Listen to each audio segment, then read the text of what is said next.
Hi, my name is Tina, also known as Blooming Knitter, and in this tutorial I'm going to show you how to do short rows using the simple wrap and turn technique.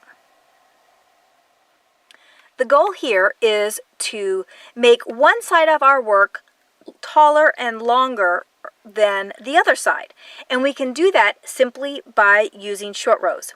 I cast on this edge and I worked up my piece, and then I started wrapping stitches and worked up at an angle and continued to work back and forth here, and then I went back and picked up the wraps.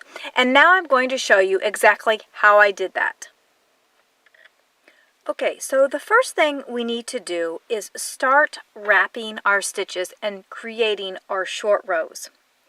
And so I'm starting here with just a general swatch here, and you can see that both edges, the right edge and the left edge, are both the same length.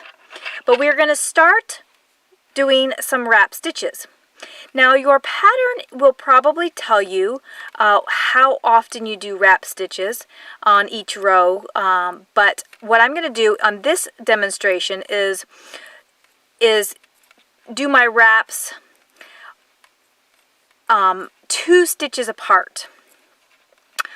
So we're going to start by just knitting across this row to the first wrap stitch that we want, because what we're going to try to do is have this edge be shorter than the right edge. So we will knit across to almost the end of our row. It may be different in your pattern, but I'm just trying to give you an idea of how the wrapping of the stitches works. Okay, so here we are almost at the end of our row, and I'm going to wrap the next stitch. And the way that I wrap the stitch is I slide it over. I keep my yarn in the back. I slide the stitch over to the right needle, as if just sliding it over. I'm not like as if to knit or anything like that. I'm going to wrap the yarn to the front, and then I'm going to slide that stitch back over, and then I'm going to put my yarn back to the back, and then I will flip my work and I will purl back on my row, because I am doing a stockinette stitch here for this sample. And I will purl all the way back across, and then I will be able to turn my work back to the front again. Okay, so now I'm ready to do my next row where I wrap another stitch. Now you might see here that when I put this flat, you will see that there's like this little bar around this stitch here. That is my wrap stitch. Now in this example, I'm going to wrap 2 stitches before that. So I will knit across to 2 stitches before that wrap stitch. And again, your pattern will tell you how many stitches. Sometimes it's 2, sometimes it's 3, sometimes it's more, depending on what the reasoning is for the short rows. So we're going to knit across to where we are going to wrap that next stitch. So here we are where we're going to wrap that next stitch, and again, all we're going to do is we're going to slip the stitch over to the right needle. We're going to bring the yarn to the front. We're going to slip that stitch back over to the left needle, and then we're going to bring the yarn to the back. Now, this might be a little bit different if you are working in a garter stitch or something like that.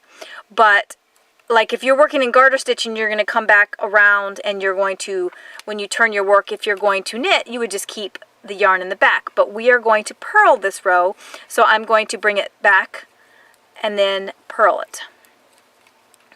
And purl all the way across back to the beginning of the row. Okay, now I'm ready to go and do my next row.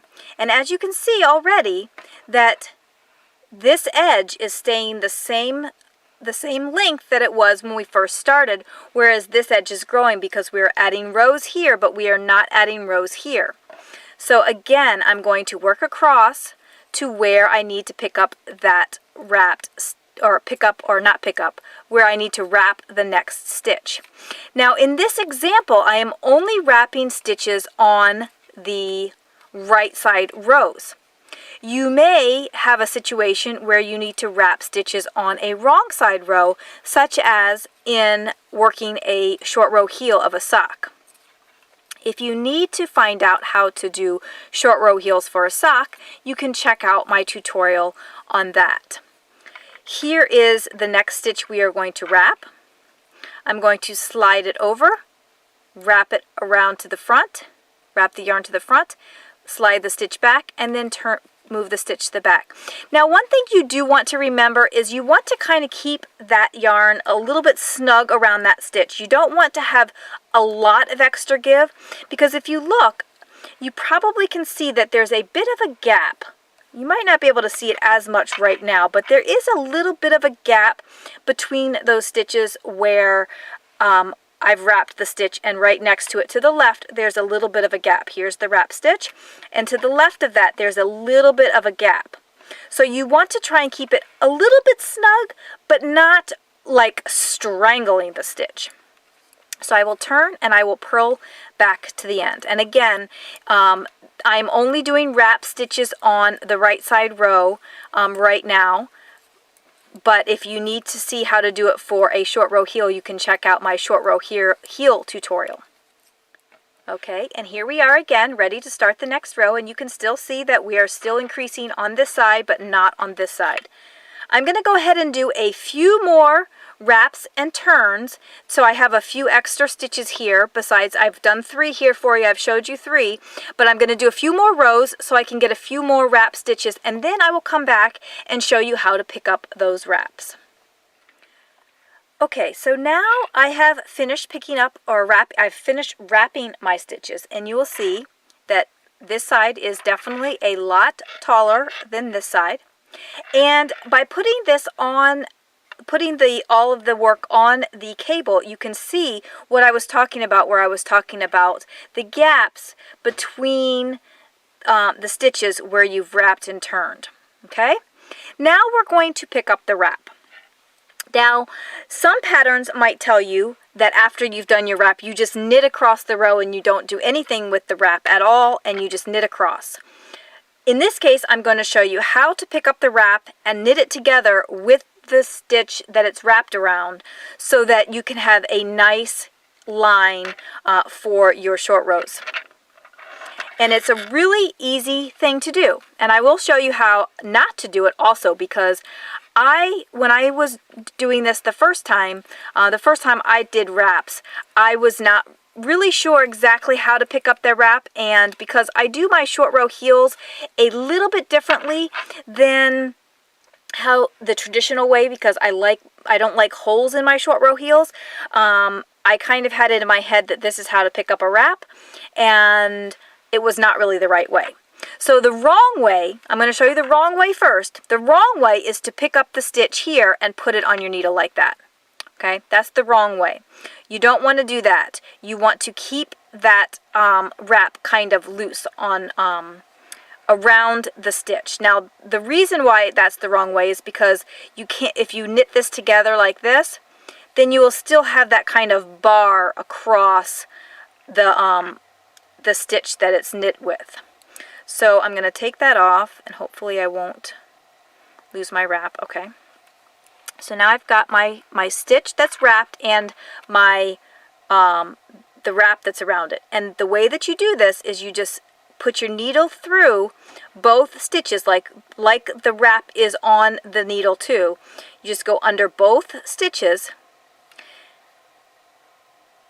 and knit them together. And then you're going to knit the next stitch. And again, you go under the wrap like you're going to knit the wrap, and under the stitch like you're going to knit them together, and then bring the stitch together, or bring the yarn through both of them at the same time. And what happens is that wrap kind of falls behind the stitch, and it kind of fills in the gap a little bit. And this works great with a thicker yarn, but I found that when I was doing it on my socks, it was not filling the gap enough, which is why I do my short row heels a little bit differently on my socks. And again, you're going to stick the needle in both stitches as if to knit them together, and knit them together. And then knit one, and then under both, knit them together. And it's that easy for short rows. If short rows have been holding you back, now you can honestly say that they're not that difficult. The short rows are great for where you need to do like bust darts and stuff like that. So now I've come to the end of my row, and now I will work back across just so that you can kind of see what it looks like. But right now, you can't really tell. I mean, you do see kind of a little bit of a line there, but if you're trying to get a bust dart or something like that, this is like the perfect thing. So I'm going to work a couple more rows just so you can see how it looks when it's all done, and I'll be right back. Okay, so now I have finished off the sample, and again, as you can see, this edge is a lot shorter than this edge, and you can see that just barely, I mean, there's just barely a line there, but you can definitely see where those short rows were done. But it kind of blends in so well that if you were doing it in a garment such as a bust dart, you're not going to see it all that much. And a bust dart is going to be along your side, so you're not going to really see it anyway. But there you have it. That is how you do short rows with this simple wrap and turn method. Thanks so much for watching. I hope you enjoyed this tutorial, and I hope you will check out my other tutorials at www.knittingblooms.com or on the YouTube channel, Blooming Knitter. Thanks so much for watching. Bye for now. As always, thanks for joining me, and I hope you enjoyed the show. Please feel free to contact me with your comments or suggestions, as I am always trying to improve the show. You can find me on Ravelry, Instagram, and YouTube as Blooming Knitter. You can also find me on Plurk, Twitter, and Pinterest as Blooming Knitter, but I don't frequent those sites as often. I post show updates on Twitter and Facebook, and sometimes to Google Plus and Plurk. I am Miss Aerobics on MyFitnessPal and Fitbit. You can always find all the old episodes as well as links to the tutorials on the blog at www.knittingblooms.com. And you can also follow the show on Facebook. You can email me at knittingblooms@gmail.com, and show notes can be found at knittingblooms.com.